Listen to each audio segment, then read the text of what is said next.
What's going on, y'all? What it is. So let's go ahead and slide on these topics. Now, the first thing I want to discuss is this Shannon Sharpe situation. So recently, Shannon Sharpe sat down with Cam Newton and talked about how so many celebrities have distanced themselves from him based off the fact that he did an interview with Cat Williams and Cat was just exposing everybody. Now, I have a friend within the NFL circuit, and basically he told me that Shannon communicated to a colleague that behind the scenes that they were trying to take his YouTube channel because Oprah got upset about some of the things that were said within that interview with Cat Williams. That's what I've been told, so I'm gonna say allegedly here, okay? And so we know that Steve Harvey had an issue with that interview as well. We also know that Cedric the Entertainer had an issue. DL Hughley was upset. There was a multitude of people that Cat Williams named that were really upset with Shannon Sharpe sitting down and interviewing Cat Williams. So what I want to do right here is play you guys this clip and then I'll be back. Cancel culture is very real. But it's crazy when you see cancel culture being used by celebrities to other celebrities. This is Shannon Sharpe. Shannon Sharpe has a huge podcast which is called Club Shay, which had a monumental interview with Cat Williams earlier this year. And that interview is still getting millions of views today. But ever since the interview with Cat Williams, where Cat Williams ousted dozens of celebrities and revealed a bunch of Hollywood secrets, Club Shay has been going through a lot of turmoil. I'm talking about from celebrities canceling interviews that were booked months in advance to celebrities just outright not even speaking to Shannon Sharpe when they see him in public. It's been said that Shannon Sharpe broke the #1 rule in Hollywood, which is to protect their secrets by all means. We're supposed to protect our secrets from being exposed to the world. Shannon Sharpe, 3-time NFL Super Bowl winner. Shannon Sharpe, as a celebrity art, is supposed to know better. Shannon, you can't let Cat Williams go in on Steve Harvey. Steve Harvey is an A-list celebrity. You can't let Cat Williams go in on Oprah. Oprah is an A-list celebrity. You can't let Monique go in on Oprah and Steve. They're A-list celebrities. Shannon Sharpe broke the one rule that is unforgivable by celebrities in show business. Do you think Shannon Sharpe and Club Shay has been canceled by celebrities? Much respect to Shannon Sharpe. It's your boy Brian. I'm out. All right, so you guys just heard that. Now, my opinion on this situation is just simply this. I feel like Shannon should be able to do what the hell he wants to with his platform. If individuals get offended because you interviewed someone that had something negative to say about somebody that Shannon may had an interest in bringing on his platform later on to interview, if they can't get over it, then keep it pushing and effort. Shannon is a grown man. He's not here to coddle anyone's feelings, and he didn't even say anything. It was Cat Williams that was pushing all the information out there. So if you didn't want your secrets being exposed, well, then you shouldn't have been a diabolical nuisance within the Hollywood realm, and you wouldn't have to be worried about getting exposed, especially for things that are a detriment to society. So again, shout out to Cat Williams for keeping things solid and keeping it all the way 100, because we know that some of you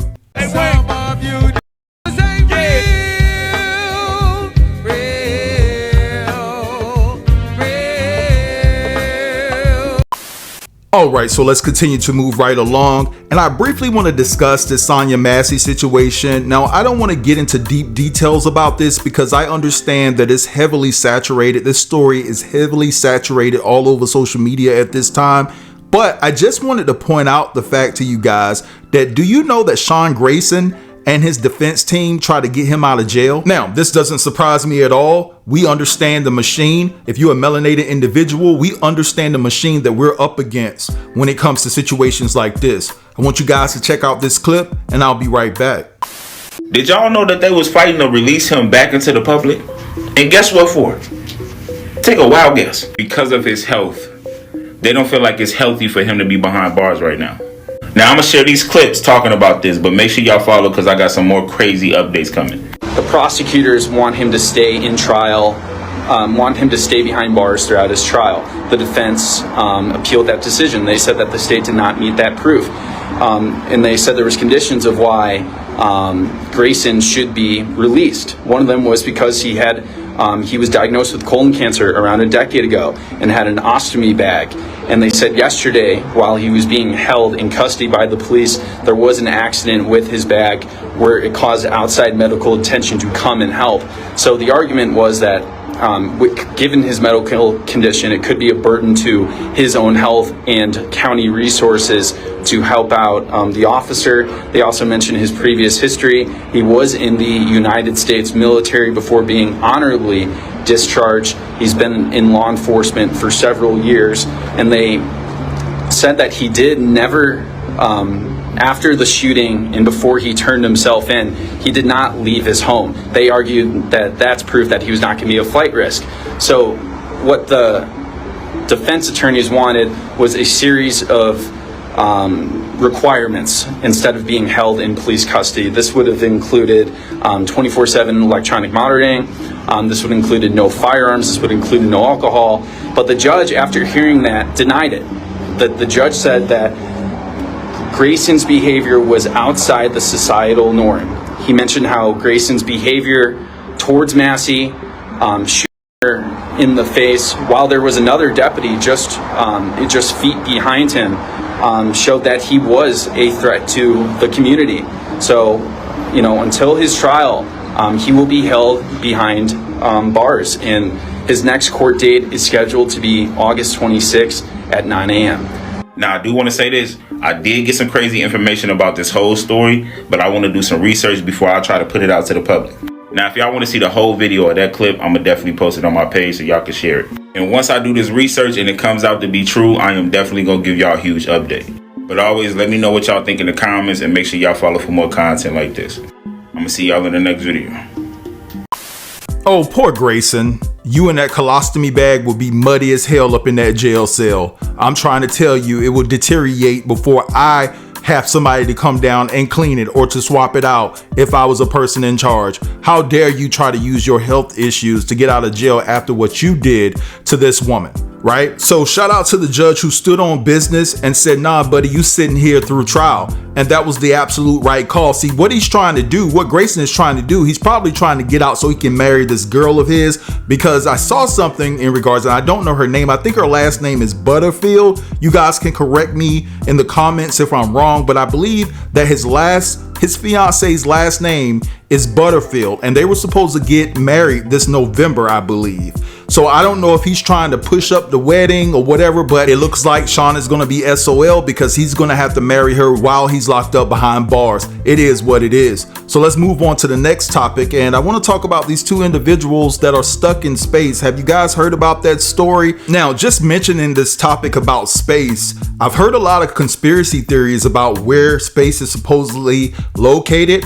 I heard that space is not above the clouds, up in the air, sky high. I heard it wasn't up there. I'm hearing that space is underwater. Have you guys heard that before? That space actually is located somewhere deep in the ocean? I'm not saying that I believe it, but a lot of people are talking about it and things like that. But anyway, what I want to do right here is I want to play you guys a clip about these two individuals that have been stuck in space for quite some time. Check this out and I'll be back.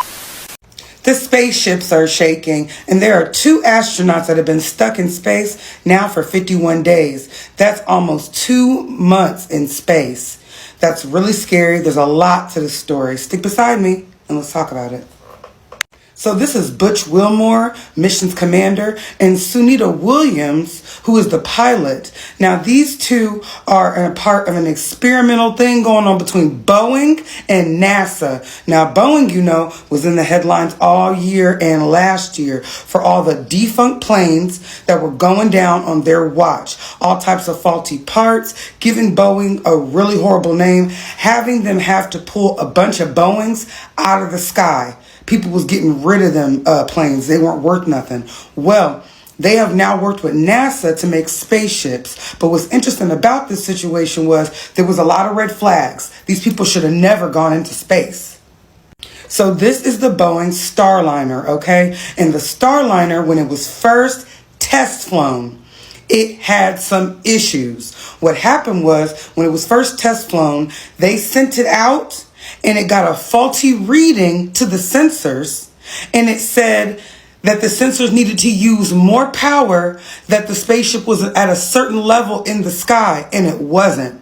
So imagine it's almost like running in place and using up all your energy and burning yourself out. That's what the spaceships, the Starliner did before the humans even got in it. Even though they knew that it was faulty. And when they tried to send messages to the spaceship to get it to be fixed, it was already sitting, that sensor, between two satellites, just completely jankily made. Now, they're over here, NASA and Boeing are trying to act like there was nothing wrong with that. That was a very successful test run, even though the test run was a failure. So just like everything in America, we got ahead of ourselves and we decided that even though this spaceship showed that it's not working, they decided to send human people out there to be on the spaceship, saying that it was going to be able to land properly. Now, they had the mindset of, if there's people on this spaceship, then they will be able to go in and fix physically what's ever wrong. Us sending troubleshoots and signals, maybe that wasn't good enough, but people's hands and minds would be able to be good enough. Well, that was a really, really risky risk, and it went wrong. They tried to tell us all the way back when they first started this that the people were only going to be out there for 2 days. This was a test run. This was not the final run. And now they've had to involve SpaceX. Does SpaceX sound familiar? Yes, because it's run by Elon Musk. Remember when him and the other Amazon man, they ran to space real quick on a SpaceX ship. Now, SpaceX has flown before, but you see what it says on this page? SpaceX did it much faster and much cheaper. The Crew Dragon is a whole nother spaceship that did complete its flight in 2020. I think that might have been the one that they were on. It says the Starliner, that's the one that the people are stuck on, is fumbling its own astronaut first flight right now. Now, SpaceX is technically supposed to be helping, but that faster and cheaper, I want y'all to hold on to that. Everything that they're doing is quick, thrown together, janky work. And now these people have been stuck in space, real space, for 51 days. Now, here's what's going on and why they're stuck. It's not even the same problem. It's a whole different problem. It's the thrusters. They went in and they tried to fix some of the thrusters that was broken. They have leaky oil. They're not able to get certain signals. And now that they've been up there so long, they did not prepare for that. And it's almost like they're running out of fuel. Okay, so these people are real life lost at space, behind technical difficulties, behind Boeing doing a janky job.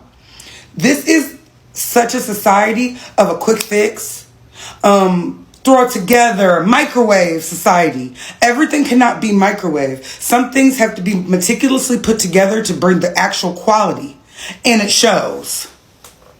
So prayers for these two. This is scary. They are real life lost at space. To me, that's the same as being lost at sea. Same aliens.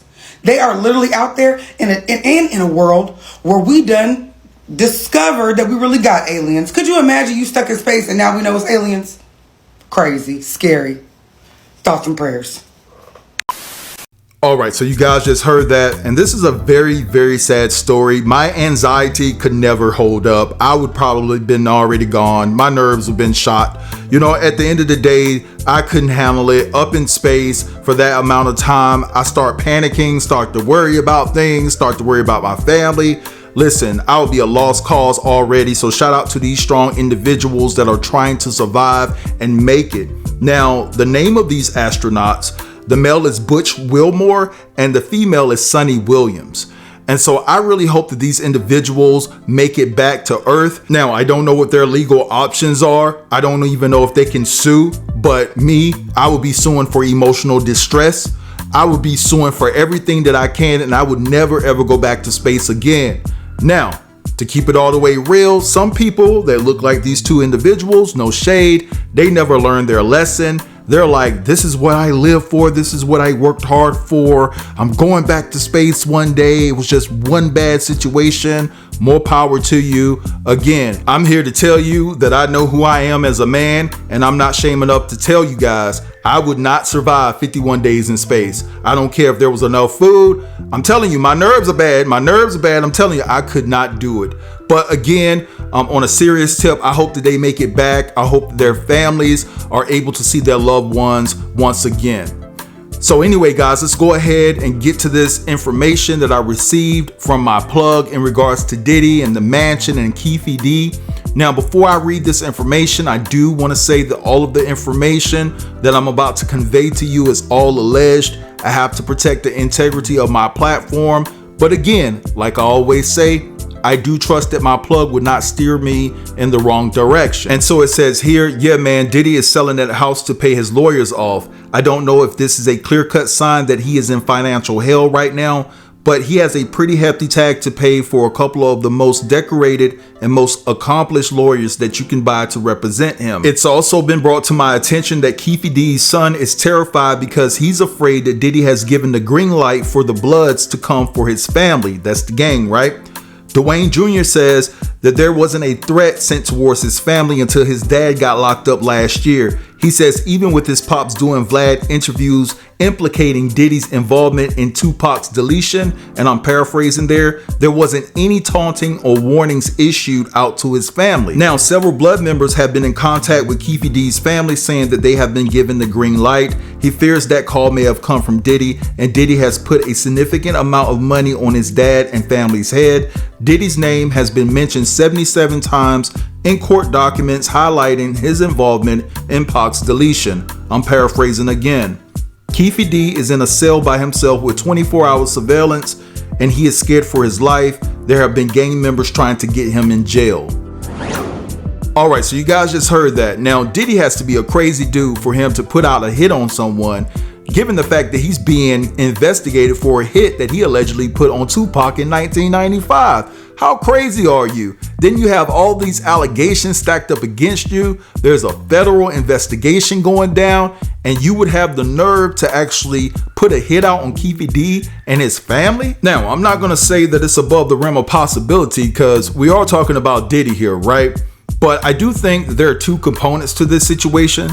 I think that there's people that want to get to Keefe D because of what he did to Pac, allegedly. And then I think you have a Diddy that wants to silence Keefe D from running his mouth. And so I think that both sides are feeling that, or could be potentially feeling that if they can't get to Keefe D, then they're going to get to people who are close to Keefe D. And this is what has Keefe D's son so terrified about the situation for him and his family, and rightfully so. I wish this brother nothing but the best, his family nothing but the best, and I pray for their safety. But anyway, I'm gonna let this go right here. I want you guys to drop down in the comments and let me know what you think about everything that was discussed within this video.